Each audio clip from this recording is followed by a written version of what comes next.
بسم الله الرحمن الرحيم. السلام عليكم ورحمة الله وبركاته. وعليكم السلام ورحمة الله وبركاته.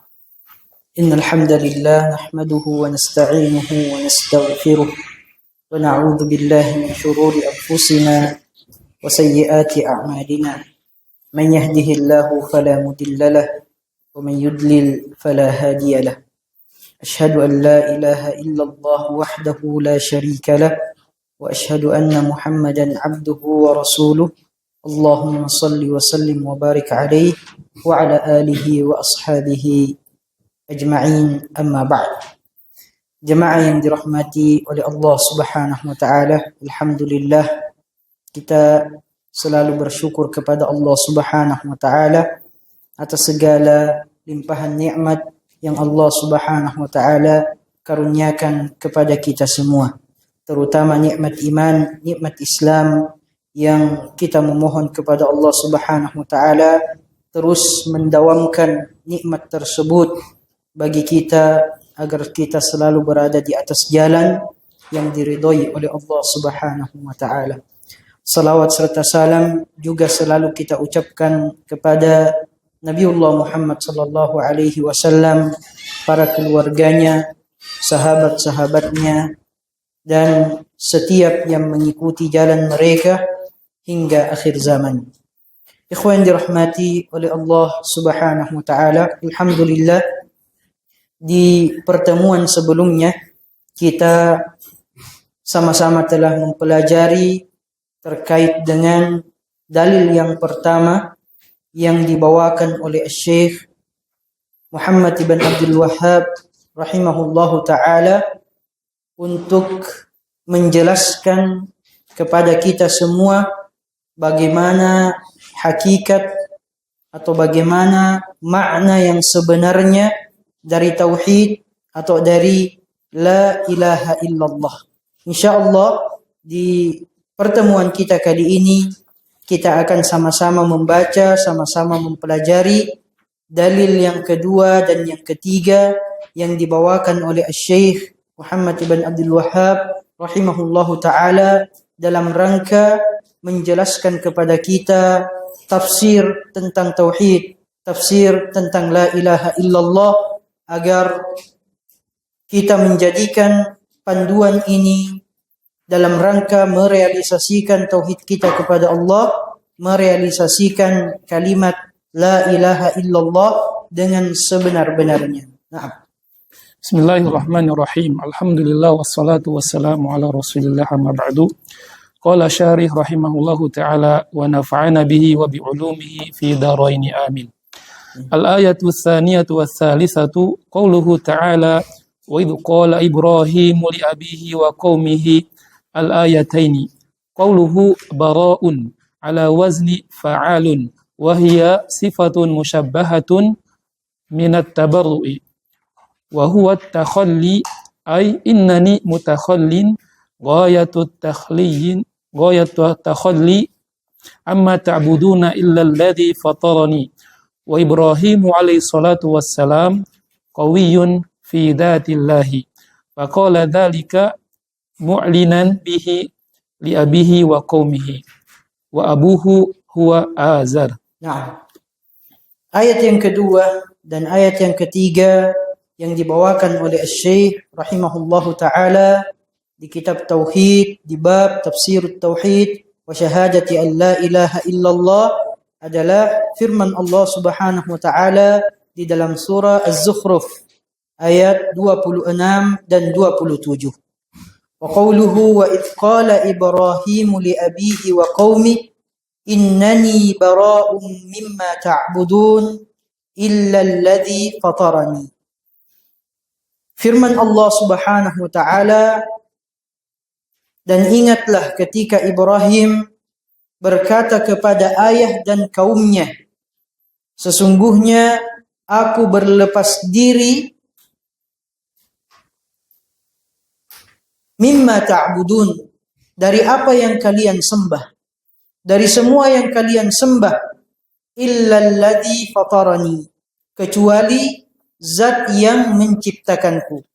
Ikhwan dirahmati oleh Allah Subhanahu wa taala, Dalil yang kedua dan yang ketiga ini dibawakan oleh Syekh rahimahullahu taala untuk menafsirkan tauhid. Dijelaskan di sini bahwasanya qauluhu, firman-Nya Allah Subhanahu wa taala, kalimat bara'un ala wazni fa'al. Bara' mengikuti wazan atau pola kata fa'al. Ini adalah disebutkan sebagai sifah musyabbahah. Sifah musyabbahah atau sifat yang menunjukkan makna ketetapan, makna kemantapan, atau dalam bahasa Indonesia, bahasa baku disebut sebagai menunjukkan makna superlatif. Menunjukkan makna superlatif. Tetap, mantap, 100%. Itu maknanya. Dari at-tabarru, berlepas diri, atau bermakna juga at-takhalli. At-takhalli itu mengosongkan diri atau meninggalkan, menjauhkan diri sejauh-jauhnya. Apa maknanya? Ai innani mutakhallin ghayat at-takhalli amma ta'buduna illa alladhi fatarani. Maknanya adalah apa yang disampaikan oleh Nabi Ibrahim alaihi salam, sesungguhnya aku menjauhkan diri sejauh-jauhnya. Menjauhkan diri sejauh-jauhnya dari apa yang kalian sembah. Dari apa yang kalian sembah? Illa alladhi fatarani. Kecuali zat yang menciptakanku. Yaitu Allah subhanahu wa ta'ala. Wa Ibrahim alaihi salatu wassalam qawiyyun fi dhatillah. Faqala dhalika mu'linan bihi wa li abihi wa qaumihi wa abuhu huwa Azar. Dan Nabi Ibrahim alaihi salam, ikhwan yang dirahmati oleh Allah subhanahu wa ta'ala, adalah sosok yang sangat kuat dalam membela Allah subhanahu wa ta'ala, dalam mentauhidkan Allah subhanahu wa ta'ala. Bahkan Allah sifati beliau sallallahu alaihi wasallam sebagai ummah, sebagai pemimpin qanitan lillah, yang tunduk sepenuhnya kepada Allah subhanahu wa ta'ala. Beliau adalah pemimpinnya orang-orang yang bertauhid. Qawiyyun fi dhatillah, faqala dzalika mu'linan bihi. Dan di antara ciri-cirinya orang yang kuat tauhidnya kepada Allah subhanahu wa ta'ala, ia tidak akan pernah ragu untuk mengucapkan, untuk memproklamirkan bagaimana dia mentauhidkan Allah subhanahu wa ta'ala. Inilah yang dilakukan oleh Nabi Ibrahim alaihissalam secara terang-terangan, berkata di hadapan ayahnya yang menyekutukan Allah, di hadapan kaumnya yang menyekutukan Allah subhanahu wa ta'ala, bahwa beliau sallallahu alaihi wasallam berlepas diri secara total, secara sempurna dari semua yang mereka sembah selain daripada Allah subhanahu wa ta'ala. Dan ayahnya disebutkan di sini namanya adalah Azar. Nah, Qauluhu ta'buduna. Al-ibadatu huna at-tadallulu wal khudu'. Lianna fi qawmihi man ya'budu al-asnama wa minhum man ya'budu asy-syamsa wal qamara wal kawakiba. Naam. Kemudian ikhwan yang dirahmati oleh Allah subhanahu wa ta'ala, sebelumnya kata bara'. Kata bara', kita biasa mendengarkan kata bara' dan bari'. Bari'un itu artinya berlepas diri. Bari'un artinya berlepas diri. Sedangkan bara' adalah bentuk mubalaghah. Bentuk mubalaghah. Bentuk superlatif tadi yang bermakna berlepas diri secara total. berlepas diri secara sempurna. Kalimat inilah yang digunakan Nabi Ibrahim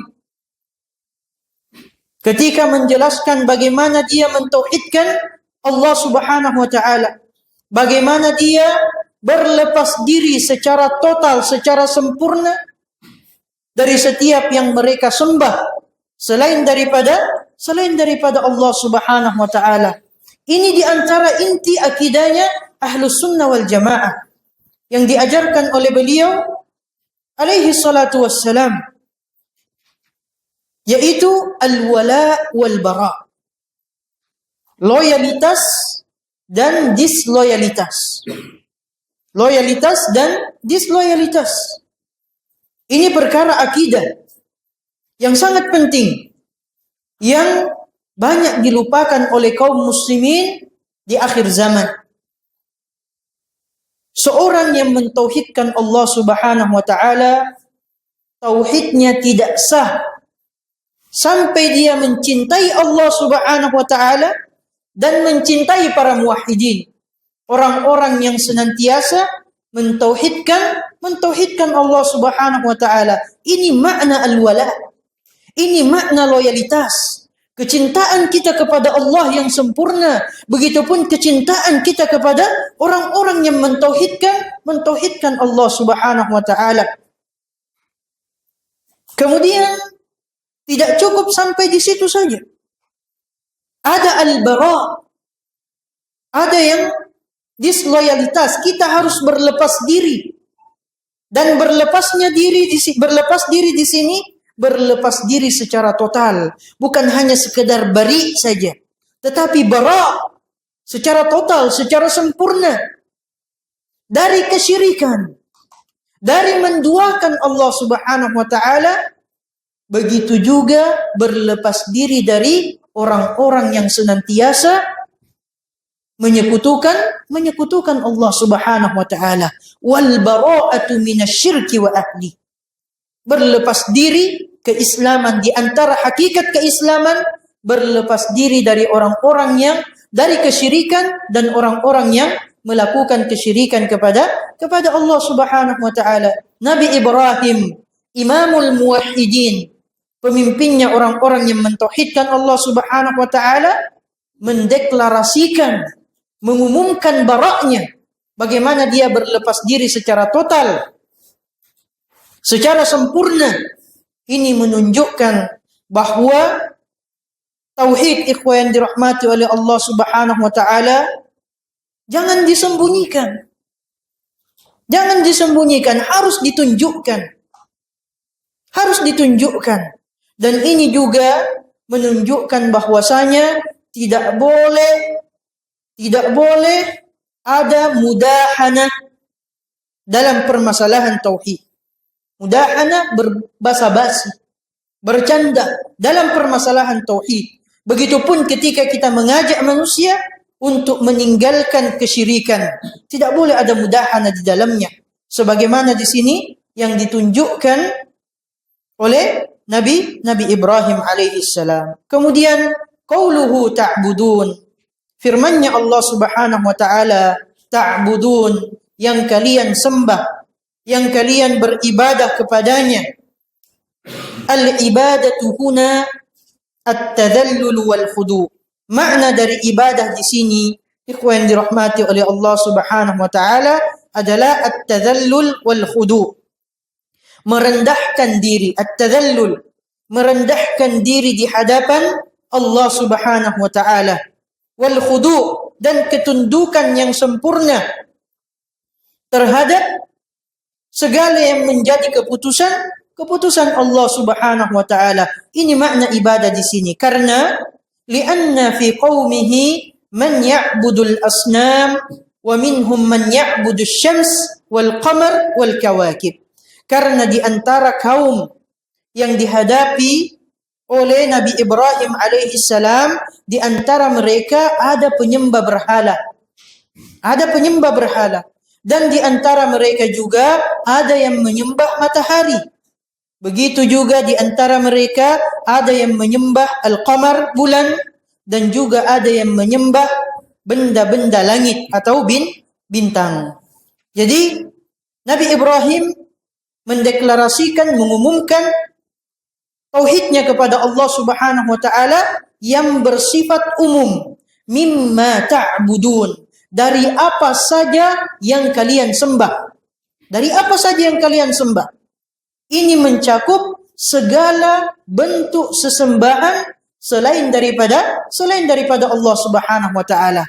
Baik itu benda mati seperti berhala ataupun benda-benda yang lainnya, benda langit yang lainnya, ya, seperti matahari, bulan, bintang.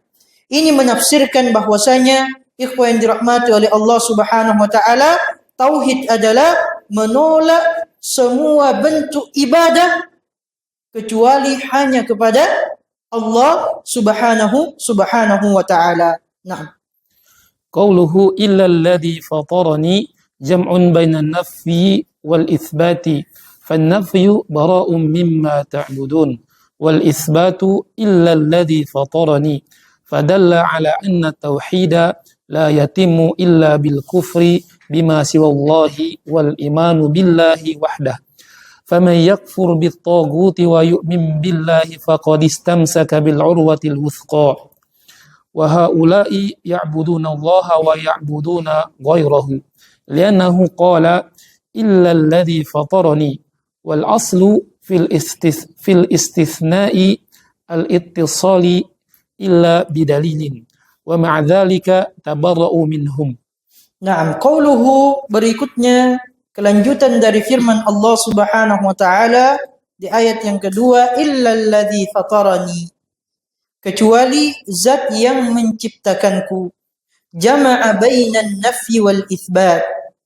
Di dua ayat ini menggabungkan antara peniadaan dan penetapan, an-nafyu wal itsbat, dan itulah yang kita ketemukan pada kalimat la ilaha illallah. Pada kalimat la ilaha illallah, la ilaha nafyun, tidak ada sesembahan yang berhak untuk disembah. Ini nafyun, peniadaan. Illallah, kecuali Allah Subhanahu wa taala semata. Ini itsbat, penetapan. Makna ayat yang dibawakan di sini juga bermakna datang dengan makna yang sama. Datang dengan makna yang sama. Bahwa Nabi Ibrahim bara'um mimma ta'budun, mendeklarasikan, mengumumkan bahwa beliau berlepas diri secara total, secara sempurna dari segala yang kalian sembah. Illal ladzi fatarani, kecuali yang menciptakanku, kata Nabi Ibrahim alaihi salam. Maka bara'um mimma ta'budun, berlepas diri dari apa yang kalian sembah, ini semakna dengan la ilaha. Tidak ada ilah, tidak ada sesembahan yang berhak untuk disembah. Kemudian illal ladzi fatarani, kecuali yang menciptakanku, ini sejalan maknanya dengan illallah, kecuali Allah Subhanahu wa taala. Wal imanu billahi wahdah, dan hanya beriman kepada Allah Subhanahu wa taala. Ini juga semakna dengan firman Allah Subhanahu wa taala di dalam surah Al-Baqarah. Faman yakfur bit-taghut wa yu'min billah faqad istamsaka bil urwatil wuthqa. Maka barang siapa yang kufur terhadap tagut, terhadap semua yang disembah selain daripada Allah Subhanahu wa taala. Ini yang pertama, harus kufur. Harus mengingkari semua sesembahan selain daripada Allah Subhanahu wa taala. Satu. Syarat yang kedua, wa yu'min billah, dan beriman semata-mata hanya kepada Allah Subhanahu wa taala. Artinya dia menyembah semata-mata kepada Allah Subhanahu wa taala. Barulah kemudian dia mendapatkan titel faqad istamsaka bil urwatil wuthqa. Maka sungguh dia telah berpegang teguh pada buhul tali yang kokoh. Yang dimaksud di sini, yang ditafsirkan oleh para ulama, al-urwatul wuthqa la ilaha illallah. Makna daripada tali yang kokoh adalah la ilaha illallah. harus terpenuhi dua hal. Dia kufur dulu terhadap segala sesuatu apapun itu yang disembah selain daripada Allah Subhanahu wa taala. Setelah itu, satu-satunya yang dia tetapkan yang berhak untuk disembah hanya Allah Subhanahu wa taala. Yang seperti inilah baru kemudian dikatakan berpegang teguh terhadap la ilaha illallah. Nah. وكذا يوجد في بعض البلدان الإسلامية من يصلي ويزكي ويصوم ويحج ومع ذلك يذهبون إلى القبور يسجدون لها ويركعون فهم كفار غير موحدين ولا يقبل منهم أي عمل وهذا من أخطر ما يكون على الشعوب الإسلامية لأن الكفر بما سوى الله عندهم ليس بشيء وهذا جهل منهم وتفريط من علمائهم لأن العامي لا يأخذ إلا من عالمه لكن بعض الناس والعياذ بالله عالم دولة لا عالم ملة. نعم. وكذا يوجد في بعض البلدان الإسلامية من يصلي ويزكي ويصوم ويحج ومع ذلك يذهبون إلى القبور يسجدون لها ويركعون. Demikian pula di antara fenomena yang dijelaskan oleh Asy-Syaikh dan kita menyaksikan atau kita banyak mendengarkan fenomena ini terjadi di negeri-negeri kaum muslimin, ikhwan yang dirahmati oleh Allah Subhanahu wa taala. Mereka senantiasa menyusalli, salat kepada Allah Subhanahu wa taala, wa yuzakki, mereka pun mengeluarkan zakat, wa yasum, mereka berpuasa, wa yahuj, mereka melakukan ibadah haji, ibadah-ibadah yang sangat agung di sisi Allah Subhanahu wa taala. Wa ma'a dzalika yadhhabuna ilal kubur yasjuduna laha wa yarka'un. Namun bersamaan dengan itu mereka pergi ke kuburan. Mereka pergi ke kuburan. Kuburan siapapun itu yang mereka agungkan. Kuburan para nabi, kuburan orang-orang saleh, kuburan para wali-wali Allah Subhanahu wa taala. Apa yang mereka lakukan di sisi kuburan-kuburan tersebut? Mereka sujud kepadanya, mereka rukuk kepada kuburan-kuburan tersebut.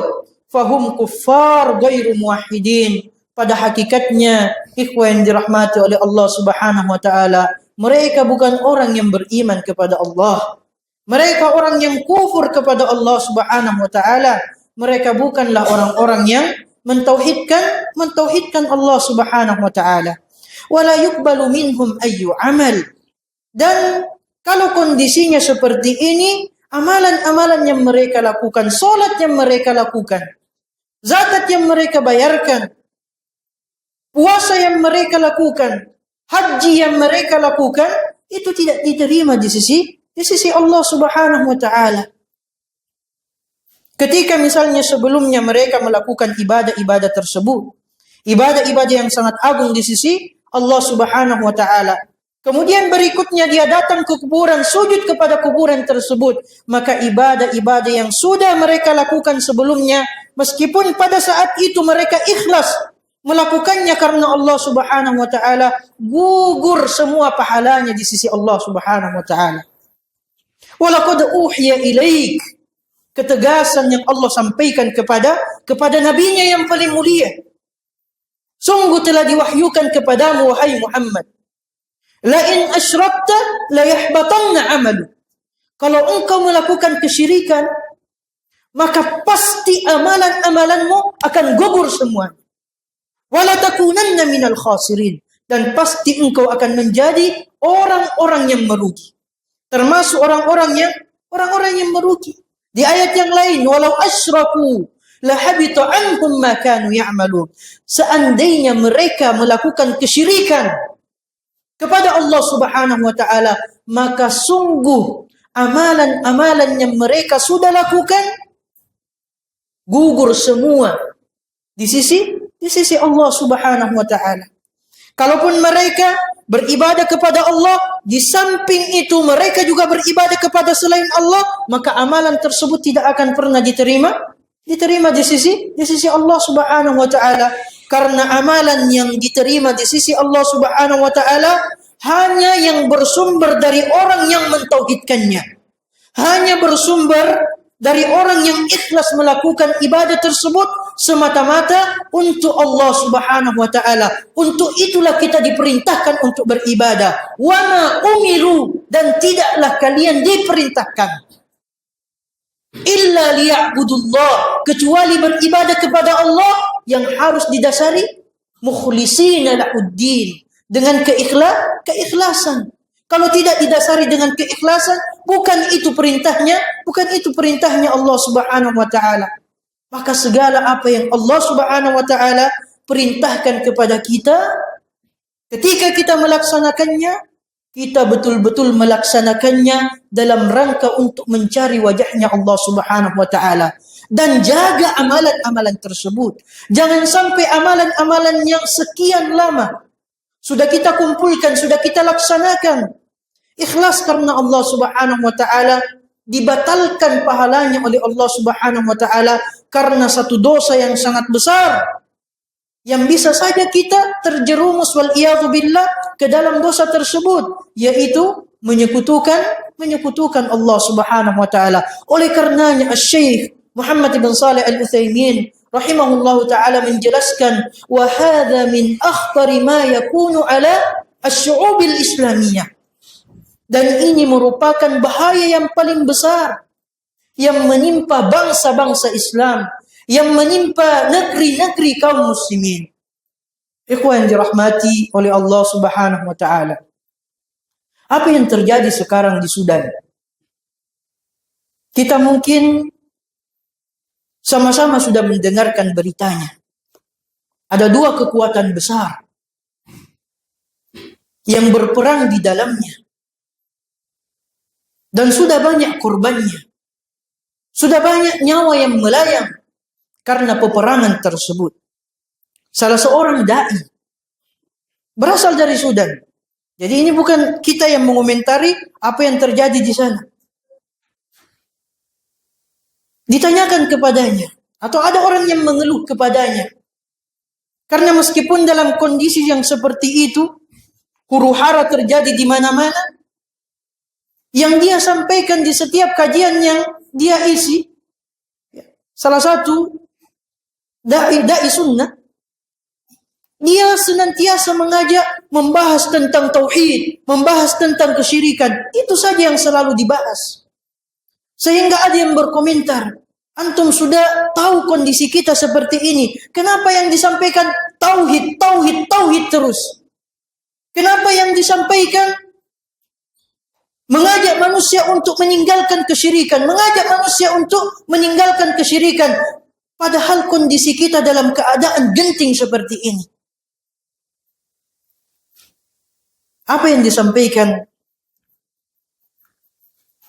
oleh Syekh atau seorang alim tersebut, ikhwan yang dirahmati oleh Allah Subhanahu wa taala? Salah satu penyebab utama kehancuran, kebinasaan umat adalah kesyirikan. Kesyirikan adalah penyebab utama hancurnya umat. Kesyirikan adalah penyebab utama terjadi huru-hara di mana-mana. Terjadi peperangan di mana-mana. Kesyirikan penyebab utamanya. Apa kata Allah Subhanahu wa taala di dalam Al-Qur'an? Di dalam surah Al-Kahf beliau membawakan, wa tilkal qura ahlaknahum. Dan lihatlah negeri-negeri itu kami hancurkan, kami binasakan penduduk-penduduk negeri tersebut. Kenapa mereka dibinasakan? Kenapa mereka dihancurkan oleh Allah Subhanahu wa taala? Lamma zalamu wa ja'alna limahlikihim mau'ida. Tatkala mereka melakukan kezaliman, ay lamma asyraku, tatkala mereka menyekutukan Allah Subhanahu wa taala. Karena kezaliman di dalam Al-Qur'an di banyak tempat itu maknanya, tafsirnya adalah kesyirikan. Sebagaimana Allah mengisahkan Luqmanul Hakim, hambanya yang saleh, tatkala menasihati anaknya. Wa idh qala Luqmanu libnihi wa huwa ya'iduh. Tatkala Luqman berkata kepada anaknya, wa huwa ya'iduhu, seraya dia memberikan nasihat kepadanya. Ya bunayya la tusyrik billah. Wahai anakku, janganlah engkau menyekutukan Allah Subhanahu wa taala. Inna syirka la zulmun azim. Sesungguhnya kesyirikan adalah kezaliman yang sangat besar. Mereka Allah binasakan lamma zalamu, tatkala mereka melakukan kezaliman, tatkala mereka lamma asyraku, melakukan kesyirikan kepada Allah Subhanahu wa taala. Dan keamanan, ketentraman, ikhwan yang dirahmati oleh Allah Subhanahu wa taala, yang bisa dirasakan oleh satu kaum, yang bisa dirasakan oleh negeri-negeri kaum muslimin, hanya bisa diraih tatkala mereka mentauhidkan Allah Subhanahu wa taala. Tatkala mereka mentauhidkan Allah Subhanahu wa taala. Alladzina amanu wa lam yalbisu imanahum bidzulm. Orang-orang yang beriman, yang mentauhidkan Allah Subhanahu wa taala dan tidak mencampur adukkan tauhidnya dengan kezaliman. Kezaliman yang dimaksud di sini kesyirikan. Ulaika lahumul amn wa hum muhtadun. Maka bagi mereka lah keamanan dan mereka lah yang Allah Subhanahu wa taala berikan petunjuk. Kesyirikan sumber malapetaka. Tauhid sumber keamanan. Dalam ayat yang lain yang mungkin sering kita sampaikan ikhwan yang dirahmati oleh Allah Subhanahu wa taala, Allah berjanji, wa'adallahu alladhina amanu minkum wa 'amilus shalihat. Allah berjanji bagi orang-orang yang beriman di antara kalian dan beramal saleh. Dengarkan janji Allah Subhanahu wa taala. La yastakhlifannahum kama istakhlafa alladhina min qablihim.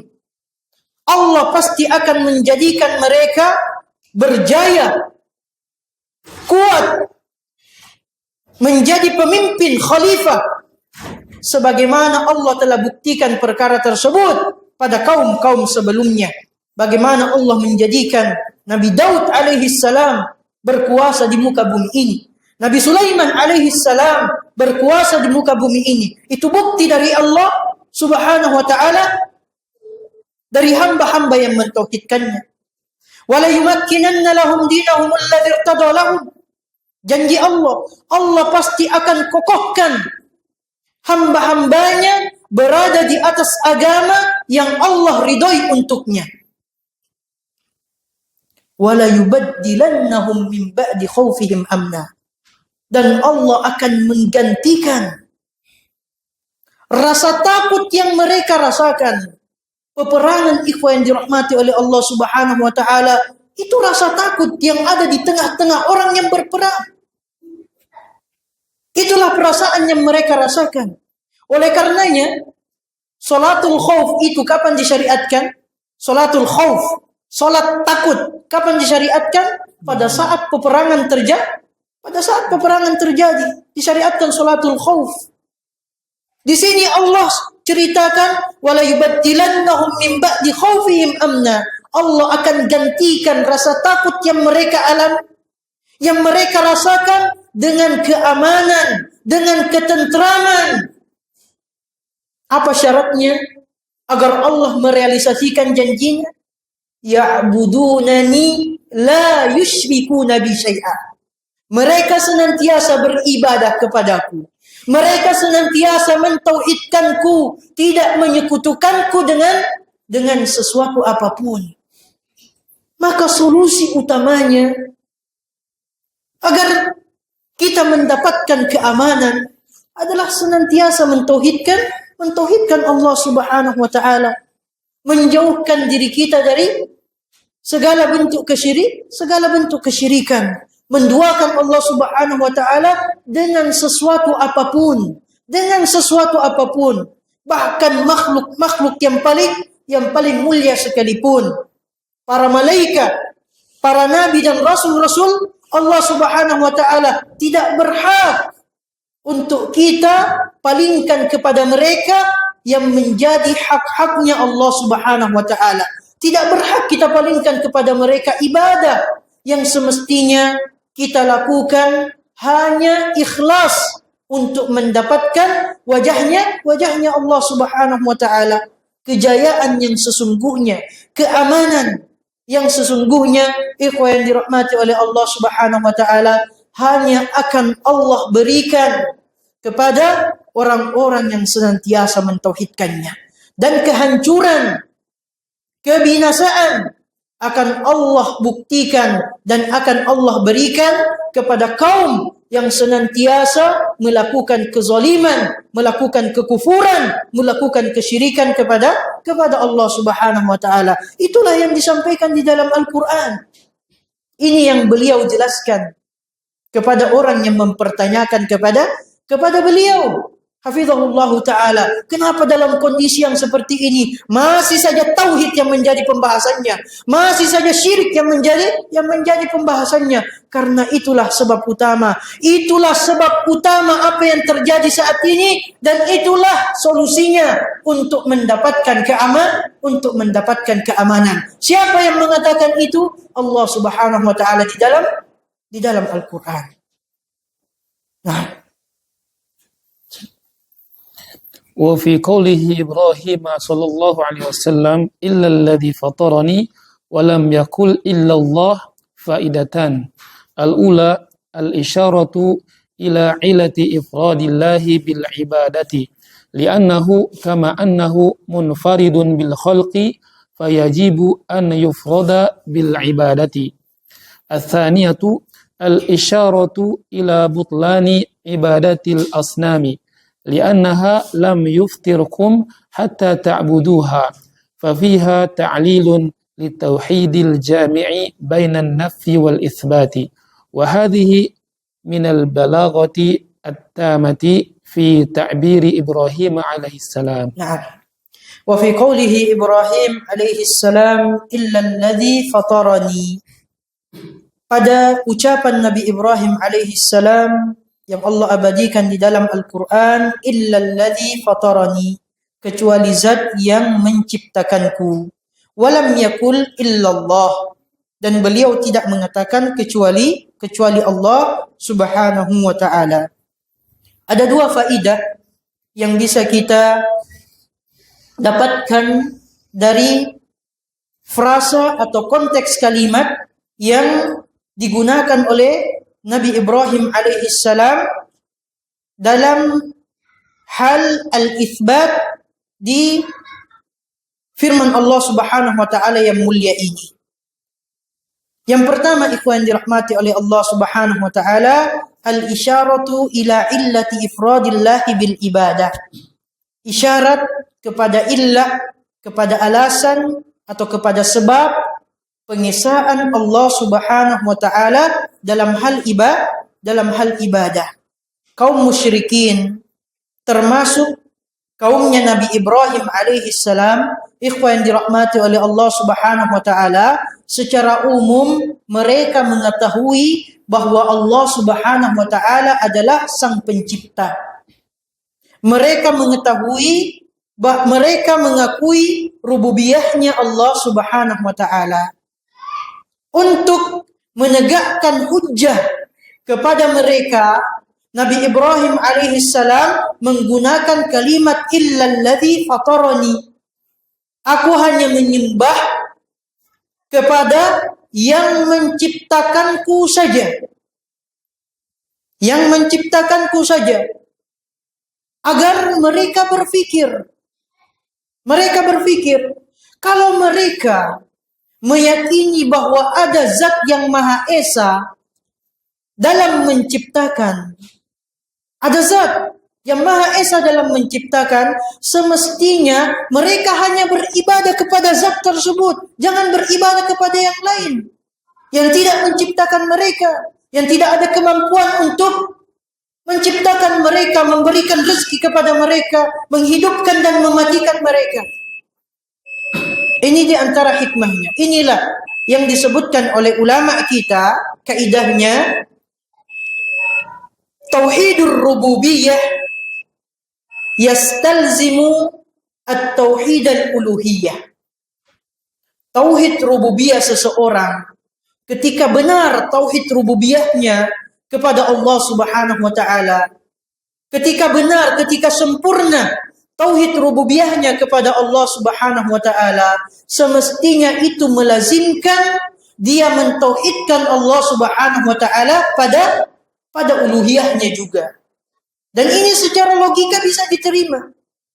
Secara logika bisa diterima. Kalau ada orang yang yakin bahwa hanya Allah yang menciptakan, hanya Allah yang mengatur segala sesuatu, hanya Allah yang memiliki segala sesuatu, dia yakin pada perkara tersebut, maka bagaimana mungkin dia beribadah kepada selain zat tersebut yang tidak bisa menciptakan, yang tidak memiliki apa-apa, kepemilikan yang dia miliki hanya terbatas waktunya, terbatas jumlahnya. Dia tidak bisa mengatur apa-apa, pengaturan yang dia bisa atur terbatas lingkupnya, ruang lingkupnya, terbatas juga waktunya sampai dia meninggal saja. Bagaimana mungkin dia menyembah yang seperti ini? Kalau dia meyakini bahwa ada zat yang Maha Esa dalam menciptakan, dalam mengatur segala-galanya, yang memiliki segala-galanya. Ini makna at-tauhidur rububiyah yastalzimu tauhid al-uluhiyah. Tauhid rububiyah melazimkan tauhid uluhiyah. Jadi beliau alaihi salatu wassalam berdalil dengan rububiyah agar mereka, kaumnya, ayahnya berfikir, kalau kalian percaya rububiyahnya Allah, masa kalian memalingkan uluhiyah kepada selain Allah subhanahu wa ta'ala. Ini faidah yang pertama. InsyaAllah faidah yang kedua kita teruskan setelah kita mendengarkan azan terlebih dahulu. Barakallahu fikum wa jazakumullah khair.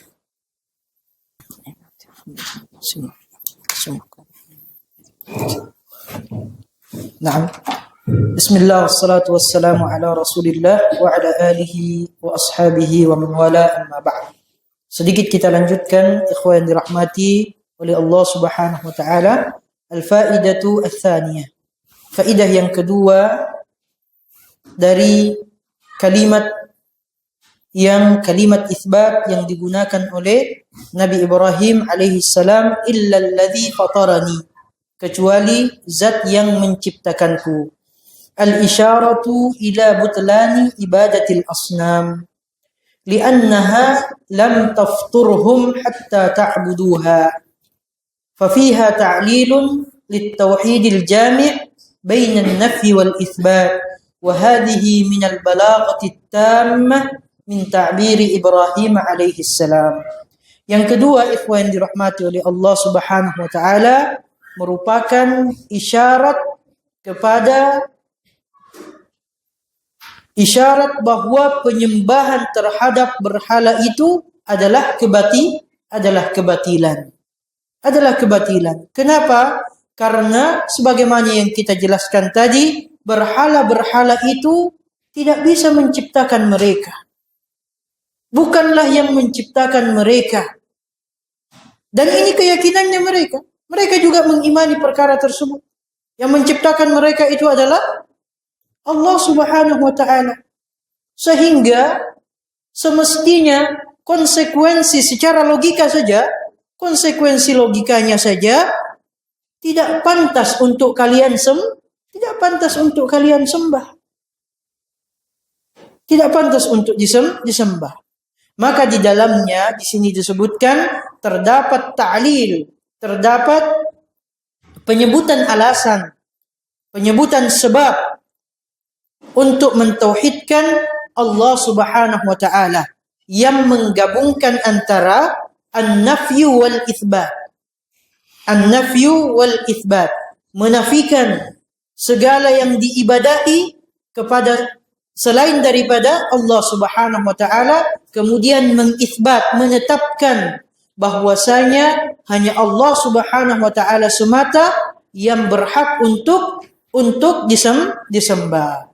Dan ini disebutkan wa hadhihi minal balaghati tammah min ta'biri Ibrahim alaihi salam, dan ini adalah puncak balaghah, puncak retorika dari ungkapan Nabi Ibrahim alaihi salam. Nah, يستفاد من الآية أن التوحيد لا يحصل بعبادة الله مع غيره بل لا بد من إخلاصه الله والناس في هذا المقام ثلاثة أقسام قسم يعبد الله وحده وقسم يعبد غيره فقط وقسم يعبد الله وغيره والأول فقط هو الموحد يستفاد من الآية أن التوحيد لا يحصل بعبادة الله مع غيره بل لا بد من إخلاصه لله والناس في هذا المقام ثلاثة أقسام. Dapat diambil faidah dari ayat yang dibawakan di sini, dalil yang kedua dan ketiga, bahwa tauhid itu, ikhwan yang dirahmati oleh Allah Subhanahu wa taala, tidak akan terwujud, tidak bisa direalisasikan dengan cara menyembah Allah Subhanahu wa taala, bersamaan dengan itu dia juga menyembah kepada selain Allah Subhanahu wa taala. Tidak bisa direalisasikan tauhid itu kalau kita berdoa kepada Allah, bersamaan dengan itu berdoa juga kepada selain Allah Subhanahu wa taala. Tauhid itu tidak akan pernah terrealisasi kalau kita sujud kepada Allah, bersamaan dengan itu kita sujud juga kepada penghuni kuburan. Siapapun dia, bagaimanapun solehnya, bagaimanapun kedudukannya, mereka semua adalah makhluknya Allah Subhanahu wa taala yang butuh kepada Allah. Kenapa kita kemudian menyembah mereka? Wan nasu fi hadzal maqam salasatu aqsam. Maka untuk mengidentifikasi apakah kita termasuk orang-orang yang mentauhidkan Allah Subhanahu wa taala, maka pada perkara ini kata Syekh rahimahullahu taala, manusia itu dibagi menjadi tiga golongan. Dibagi menjadi tiga golongan. Wa qismun yang pertama ya'budullaha wahdah. Ada di antara golongan manusia yang hanya menyembah kepada Allah Subhanahu wa taala saja. Ini golongan manusia yang pertama. Ada golongan manusia yang kedua, wa qismun ya'budu ghairahu faqat. Ada juga manusia yang menyembah selain daripada Allah Subhanahu wa taala saja. Artinya dia menyembah yang lainnya, menyembah makhluk dan tidak menyembah Allah Subhanahu wa taala. Dan yang ketiga, wa qismun ya'budullaha wa ghairah. Yang ketiga, ikhwan yang dirahmati oleh Allah Subhanahu wa taala, ada juga golongan dia menyembah Allah, bersamaan dengan itu dia juga menyembah kepada selain Allah Subhanahu wa taala. Siapakah ahlu tauhid di antara mereka? Wal awwalu faqat huwal muwahhid. Dan yang golongan yang pertama saja yang disebut sebagai ahlut tauhid, yang mentauhidkan Allah subhanahu wa ta'ala, yang menyembah hanya kepada Allah Subhanahu wa ta'ala. Dia tidak menyembah kepada selain Allah Subhanahu wa ta'ala. Jadi ikhwah yang dirahmati oleh Allah Subhanahu wa ta'ala, ayat yang mengisahkan tentang Nabi Ibrahim alaihi salam, bagaimana beliau ditunjukkan oleh Allah Subhanahu wa ta'ala menjadi suri tauladan kita, khususnya dalam hal mentauhidkan Allah Subhanahu wa ta'ala. Jelas terang menderang bagaimana beliau menunjukkan kepada kaumnya, menunjukkan kepada ayahnya, pun menunjukkan kepada kita sebagaimana Allah Subhanahu wa taala mengabadikannya di dalam Al-Qur'an, bagaimana merealisasikan tauhid kepada Allah Subhanahu wa taala. Dan kisah yang Allah bawakan di dalam Al-Qur'an ini semakna, sejalan dengan kalimat tauhid yang setiap hari kita ucapkan, la ilaha illallah. Itu semakna. Ada nafyu di dalamnya, ada peniadaan di dalamnya, dan ada al-itsbat di dalamnya. Ada penetapan bahwa semata-mata yang berhak untuk disembah hanyalah Allah subhanahu wa ta'ala. Hanyalah Allah subhanahu wa ta'ala yang berhak untuk disembah. Jadi dari sini kita sama-sama mendapatkan faidah dari ayat yang dibawakan atau dari dalil yang dibawakan oleh Syekh Muhammad ibn Abdul Wahhab rahimahullahu taala, begitupun dijelaskan oleh Syekh Muhammad ibn Shalih Al-Utsaimin bagaimana merealisasikan tauhid kita kepada Allah Subhanahu wa taala dengan menghadirkan figur yang Allah sifati figur tersebut ummatun qanitul lillah, ummatan qanitan lillahi hanifa. Dia sebagai pemimpin yang betul-betul tunduk kepada Allah Subhanahu wa taala, hanif, lurus. Hanif itu dia mentauhidkan Allah jauh dari kesyirikan. Figur ini Allah Subhanahu wa taala sampaikan di dalam Al-Qur'an bagaimana dia merealisasikan tauhidnya kepada Allah Subhanahu wa taala agar kita belajar dari figur tersebut alaihi salatu wassalam, bagaimana semestinya kita mentauhidkan Allah Subhanahu wa taala. Dengan inilah Asy-Syaikh mengajarkan kepada kita tafsir dari tauhid dan tafsir dari kalimat la ilaha illallah. Tidak didatangkan dari sumber-sumber yang lainnya. Didatangkan langsung dari sumber yang sangat terpercaya. Yang siapapun dari kaum muslimin pasti percaya dengan sumber tersebut, yaitu Al-Qur'an. Yaitu Al-Qur'an di dalam menafsirkan bagaimana mentauhidkan Allah Subhanahu wa taala, bagaimana berla ilaha illallah dengan sebenar-benarnya. Insyaallah ikhwan dirahmati oleh Allah Subhanahu wa taala, pada pertemuan berikutnya kita akan melanjutkan sedikit dengan mempelajari dalil yang keempat yang dibawakan oleh Syekh rahimahullahu taala dalam mendefinisikan, menjelaskan kepada kita makna tauhid atau tafsir tauhid dan la ilaha illallah. Hadza wa sallallahu wa sallama wa baraka ala nabiyyina Muhammadin wa ala alihi wa sahbihi wa sallama tasliman katsira. Allahumma anfa'na bima 'allamtana wa 'allimna ma yanfa'una ya rabbal alamin. Allahumma inna nas'aluka 'ilman nafi'a wa rizqan thayyiba wa 'amalan mutaqabbala. Subhanakallahumma wa bihamdik asyhadu an la ilaha illa anta astaghfiruka wa atubu ilaik. Thumma assalamu alaikum warahmatullahi wabarakatuh.